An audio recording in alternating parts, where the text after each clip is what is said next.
at the Monadnock International Film Festival, local of Peterborough, and my guest right now is Mallis. He's director, producer of Spoils and Matthew 2414, winner of the 2011 International Doc Challenge.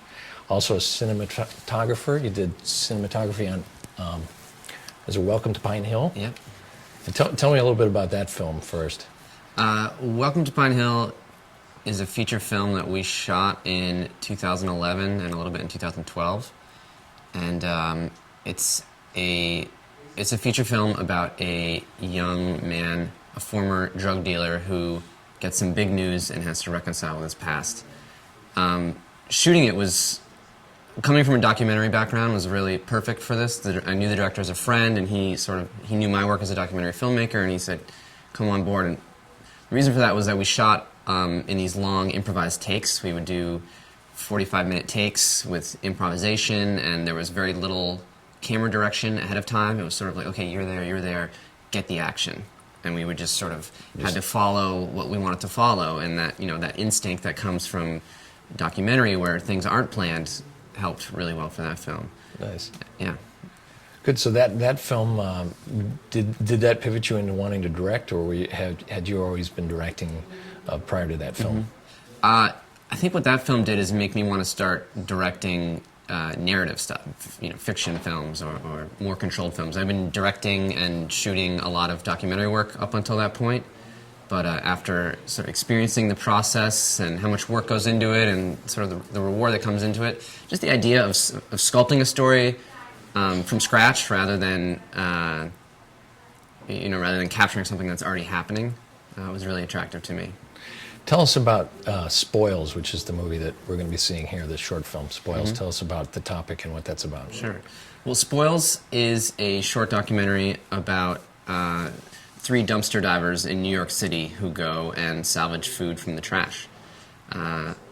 Shot it actually very quickly, only in about 4 or 5 days, and we edited the 4 days into one night, and so the film plays out like this sort of mystery.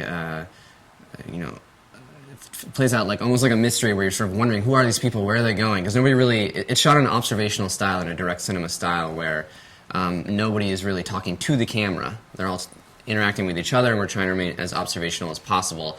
And they sort of allude to the fact that they're headed to the supermarket to go dumpster diving, but they never really say it. And so you're sort of wondering as the film goes on, where are we going? Why am I with these people? They're very bizarre, but what's happening? And then slowly, about halfway through, you realize, oh, they're going dumpster diving. They're going to do this thing that I may have heard about, may not have heard about. And the film sort of climaxes with this big scene where they're just pulling food out of the trash, and it's amazing how much they get. Now, so you've got a movie that's it's about gang members in crack houses. Then you have the dumpster diving. And then you have a movie that you did, Matthew 2414, about the end of the world, right? Kind of basically. So I see some dark themes going here. Is that a criteria for an Mallis film? Well, I guess my documentary work is very often character based, and the stories that I gravitate towards are stories that I can relate to and stories that I have access to. I think that's a big, it's definitely a guideline that. A universal guideline is that you do what you know, and a lot of these stories that I've worked on are things that I have access to. You know, it's easy to say, oh, I'd love to do a film about, Roger Clemens, but like, you don't know Roger Clemens, you don't know anybody that knows Roger Clemens, you just can't do that film. Whereas, if you're doing something, I was dumpster diving, I had been handed a lot of these end of the world tracks, and I had, interacted with these people, and these were stories that I knew and that I had access to, and so those often were what I would film. So now that you're doing a narrative, you're starting to direct and film in narratives. Is that what you're looking for in a story? Do you follow the news and or life experiences, and something pops out at you, and then you're often putting a script together? Or yeah, well, I actually haven't. I'm working on a script right now, which is a very, or actually I've completed a script, and I'm working on pre-production for a film that I would hope to shoot in Cuba. And it's an autobiographical story about a second-generation Cuban-American who goes to Cuba to reconnect with his past, and it's very much based off an experience that I had. So I think as a writer, ideas don't just pop out of thin air. It's very much like, oh, oh wow, that was such a heavy thing that just happened to me, or that was such an intense memory I had. I'm going to sort of transcribe it as best I can onto paper, and then from that you sort of rework it into something that's more dramatically viable. Interesting. You're from Keene originally. Yeah.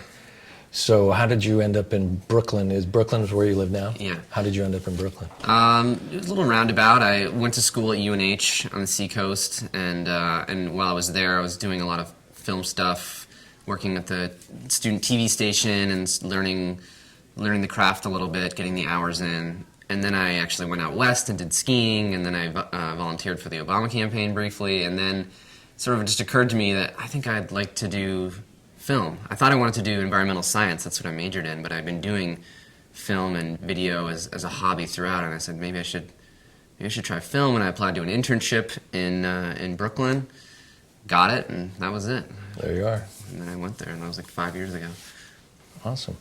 Well, welcome back to the to Keene. Yeah. Did you ever think you would be back in Keene at a film festival showing one of your films? I hope so. I mean, I do remember being in the Colonial and thinking, like what a huge, when I was younger, being like, I would love to. I think it wasn't necessarily film. I was like, I'd love to be on stage one day, and then sort of through film, I am. So this project, Local Look Peterborough, since you're from Keene, do you have any memories that you can share about Peterborough?